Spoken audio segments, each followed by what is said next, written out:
Direction Sautin ce matin avec Michael Francotte qui est le gérant de la société Trisition. On va en parler avec lui. Michael, bonjour. Bonjour Raphaël et bonjour à tous les auditeurs. Alors Trisition, c'est une entreprise qui est spécialisée en agroforesterie. Elle est située à Sautin, mais première question, qu'est-ce que exactement l'agroforesterie, Michael? Alors, l'agroforesterie, c'est un modèle d'exploitation agricole qui associe d'une part la culture d'arbres et d'autre part la production agricole ou l'élevage d'animaux. Donc, cette synergie, elle se passe sur une même parcelle et elle a pour but de créer des interactions bénéfiques entre les différents parties. D'accord, ça veut dire qu'en fait, une année on met des animaux, une année on cultive sur la parcelle et puis on utilise un petit bout pour planter des arbres. C'est ça, grosso modo, le principe? Alors ça, c'est au choix de l'agriculteur, Oui. mais donc concrètement, ça se passe au même moment. Et le but, c'est de planter, donc de réaliser cette culture agricole, cet élevage d'animaux, entre les différents plants des polonias qui seront plantés sur les terrains. D'accord. Et quel est l'avantage finalement pour l'agriculteur de votre système? Alors c'est vraiment un projet collaboratif. Donc, ce que Trivision propose concrètement, donc c'est aux agriculteurs et aux propriétaires de terrain, c'est de bénéficier de notre modèle de manière totalement gratuite. Donc en échange de l'utilisation de leur terrain, Trivision s'engage à planter et à réaliser la maintenance des polonias tout en supportant la charge financière.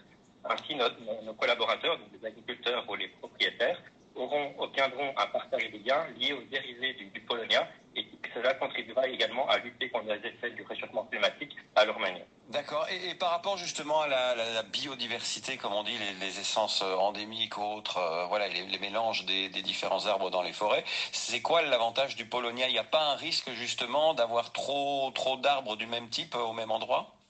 Alors ici, merci pour cette question, et donc je vous rassure tout de suite. Donc le but ici, la vocation de l'édition n'est pas de remplacer les espèces ici indigènes, mais d'être un complément. Donc il faut savoir qu'aujourd'hui les mentalités évoluent, notamment il y a un projet qui est soutenu par la région wallonne, donc Aforti, qui identifie les nouvelles essences du futur, car il faut savoir que les essences aujourd'hui indigènes sont en souffrance par rapport au changement climatique, et le polonien justement a été identifié comme essence potentielle du futur qui pourrait être utilisée en Wallonie. D'accord. Et c'est un arbre qu'on cultive et qu'on exploite facilement? Il a une croissance rapide? Exactement. Donc, c'est sa grande particularité. Donc, il faut savoir que sa vitesse de croissance, en fonction évidemment du type de sol, de l'environnement, etc., on est à une croissance de plus ou moins 20 mètres en 7 ans. Ah oui, d'accord. Et donc, il arrive rapidement en maturité pour pouvoir valoriser la biomasse qui en dérive. Ok, c'est clair que 20 mètres en 7 ans, c'est quand même rapide pour un arbre. Et donc, vous en faites quoi après? Ça peut être utilisé comme bois de chauffage, comme bois pour fabriquer des meubles, des objets, des choses comme ça, ou il y a une utilisation bien précise? Exactement. Donc, de Paris, je pense qu'il est d'abord utile d'identifier ces caractéristiques. Donc, il faut savoir que c'est un bois qui est très léger, très résistant, en une mesure. Et donc, grâce à ces caractéristiques, il peut être utilisé dans différentes applications, donc comme l'ameublement, la construction, mais également la fabrication de revêtements de bateaux ou encore dans le domaine de la logistique. Donc, de fait de sa légèreté, il sera plus léger pour les palettes de transport et donc moins coûteux pour les différents moyens de transport en énergie, en carburant, et aussi on sait aujourd'hui malheureusement que c'est un peu la grande préoccupation des personnes. C'est clair, le Polonia, donc ça s'écrit Paulownia,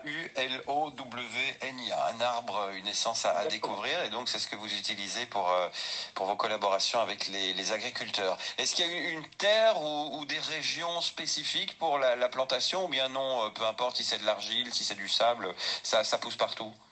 Alors, il faut savoir que c'est un arbre très rustique, donc il s'adapte à différents environnements, à différents terrains. Le seul point limitant, effectivement, sera l'argile. Donc, il va y avoir une rétention d'eau sur laquelle le Polonia est assez sensible, notamment dans les premières années de vie. Et donc, on évitera les sols avec un pourcentage d'argile supérieur à 30%. D'accord, donc ben voilà, si vous êtes agriculteur ou si vous êtes propriétaire terrien avec des grandes surfaces et que vous avez envie de participer au projet de la société Trisition, eh bien je vous donne le site internet pour contacter Michael Francotte. Donc c'est Trisition tout simplement, .be, ça s'écrit Tresition, donc Tresition, ça se trouve à Sautin, mais voilà, c'est valable pour toute la Belgique.